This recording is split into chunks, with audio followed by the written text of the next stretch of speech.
Word of God today 3 മണിക്കൂർ. നിയമാവർത്തന പുസ്തകം 7 അധ്യായം 6 മുതൽ ഉള്ള വാക്യങ്ങൾ. നിങ്ങളുടെ ദൈവമായ കർത്താവിന് നിങ്ങൾ വിശുദ്ധ ജനമാണ്. ഭൂമുഖത്തുള്ള എല്ലാ ജനതകളിൽ നിന്ന് തൻ്റെ സ്വന്തം ജനമാകേണ്ടതിന് അവിടുന്ന് നിങ്ങളെ തെരഞ്ഞെടുത്തിരിക്കുന്നു. കർത്താവ് നിങ്ങളെ സ്നേഹിച്ചതും തെരഞ്ഞെടുത്തതും മറ്റു ജനതകളെക്കാൾ നിങ്ങൾ എണ്ണത്തിൽ കൂടുതലായിരുന്നതുകൊണ്ടല്ല, നമ്മൾ മറ്റെല്ലാ ജനതകളെയേക്കാൾ ചെറുതായിരുന്നു. കർത്താവ് നിങ്ങളെ സ്നേഹിക്കുകയും നിങ്ങളുടെ പിതാക്കന്മാരോട് ചെയ്ത ശപഥം പാലിക്കുകയും ചെയ്തതുകൊണ്ട് തൻ്റെ ശക്തമായ കരത്താൽ നിങ്ങളെ പുറത്തു കൊണ്ടുവന്നു. ഈജിപ്തിലെ രാജാവായ ഫറവോയുടെ കയ്യിൽ നിന്നും അടിമത്തത്തിൻ്റെ ഭവനത്തിൽ നിന്നും നിങ്ങളെ രക്ഷിച്ചതും. അതിനാൽ നിങ്ങൾ അറിഞ്ഞുകൊള്ളുക, നിങ്ങളുടെ ദൈവമായ കർത്താവാണ് ദൈവം.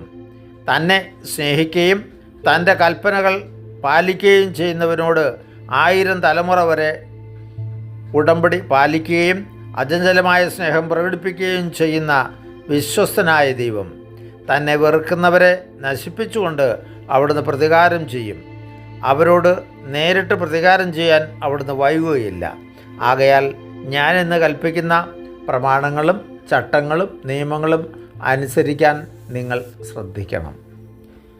ഈശോയിൽ പ്രിയരെ, ദൈവം ഇന്ന് നമ്മോട് പറയുന്നത് ദൈവം തെരഞ്ഞെടുത്ത ജനമാണ് നമ്മളെന്ന്.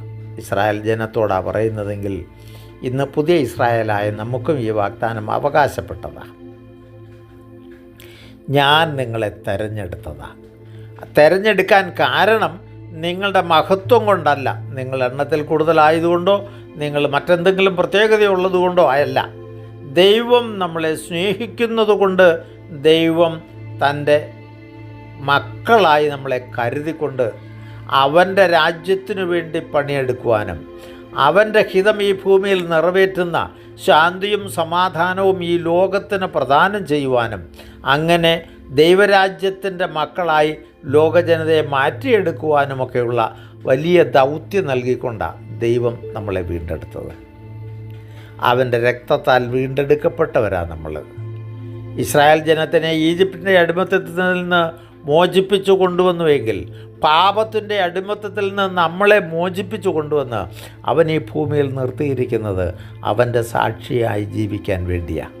പ്രിയമുള്ളവരെ, ഈ വലിയ ദൗത്യം ഏറ്റെടുക്കുവാൻ ദൈവം തെരഞ്ഞെടുത്ത ജനതയാണ് നമ്മൾ എന്ന ബോധ്യം നമുക്ക് നഷ്ടപ്പെട്ടിട്ടുണ്ടോ എന്ന് നാം ചിന്തിക്കേണ്ടിയിരിക്കുന്നു. അവന് വേണ്ടി അവൻ്റെ മഹത്വം ലോകത്തിന് കാണിക്കുവാൻ വേണ്ടി അങ്ങനെ ലോക ജനതയ്ക്ക് സമാധാനവും സന്തോഷവും സന്തുഷ്ടമായ ജീവിതവും നിത്യജീവനം നൽകുന്നതിന് അവരെയും യോഗ്യരാക്കുന്നതിന് വേണ്ടി അവരുടെ ഇടയിൽ ജീവിച്ച് സ്നേഹത്തിൻ്റെ സന്ദേശം പകർന്നുകൊടുത്ത് മഹത്വത്തിലേക്ക് അവരെയും കൊണ്ടുവരാൻ വേണ്ടി ദൈവം നമ്മളെ നിയോഗിച്ചാക്കിയിരിക്കുന്നു. എന്നാൽ ഇന്ന് നമ്മൾ എവിടെ നിൽക്കുന്നു എന്ന് ചിന്തിക്കേണ്ടിയിരിക്കുന്നു. ലോകക്കാരോട് അനുരൂപപ്പെടുവാനുള്ള നമ്മുടെ തത്രപ്പാടും വ്യഗ്രതയും കാരണം ദൈവത്തെ നമ്മൾ മറന്നുപോയോ? ദൈവത്തിൻ്റെ ആ ചൈതന്യം പകർന്നു കൊടുക്കുന്നതിൽ വീഴ്ച പറ്റിയോ? പ്രിയമുള്ളവരെ, ഈ കാലഘട്ടം ദൈവം വളരെ ശ്രദ്ധയോടെ നമ്മൾ നോക്കുന്നുണ്ടെന്ന് നമുക്ക് മനസ്സിലാക്കാൻ പറ്റണം.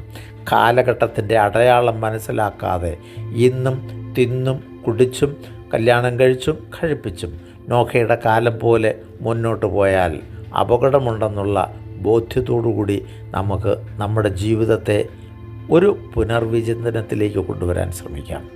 നമ്മൾ ദൈവത്തിൽ നിന്ന് അകന്നു പോയിട്ടുണ്ടെങ്കിൽ ഓരോ വ്യക്തിയും ഓരോ കുടുംബവും നമ്മളത് പ്രത്യേകം ശ്രദ്ധിക്കണം. നമ്മൾ ദൈവത്തിൽ നിന്ന് അകന്നു പോയിട്ടുണ്ടെങ്കിൽ ദൈവത്തിൻ്റെ ചൈതന്യം, ദൈവം മാത്രമാണ് ദൈവം, അവനല്ലാതെ മറ്റൊരു ദൈവം ഇല്ല.